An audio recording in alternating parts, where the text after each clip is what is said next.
ఈ మష్రూమ్ తో chilli mushroom అయితే చేసేసుకుందాం. మష్రూమ్ అయితే కట్ చేసుకున్నాము. ఇప్పుడైతే మసాలా వేసి కలిపేద్దాం. కొంచెం కార్న్ ఫ్లవర్, కొంచెం సాల్ట్, మిరియాల పొడి. ఇప్పుడు మనం బాగా కలుపుకుందాం. నూనె అయితే కాగిపోయింది. ఇప్పుడు మనం కలిపి పెట్టుకున్న మష్రూమ్ అయితే వేసేద్దాం. మష్రూమ్ అయితే వేగిపోయాయి. ఇప్పుడైతే తీసేసుకుందాం. నూనె, సన్నగా తరుక్కున్న అల్లం, తెల్లగడ్డ, పచ్చిమిరపకాయలు, ఎర్రగడ్డలు, క్యాప్సికం అయితే వేసేద్దాం. సాల్ట్, కొంచెం సోయా సాసు, టమోటా సాసు, కారం, కొంచెం corn flour water.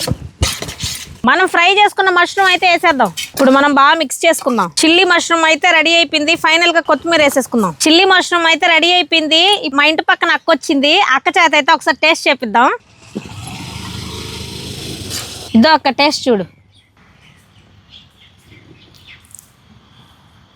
Chilli mushroom taste super గా ఉంది. మన ఛానల్ లైక్ చేసి సబ్స్క్రైబ్ చేయండి. ఎంజాయ్.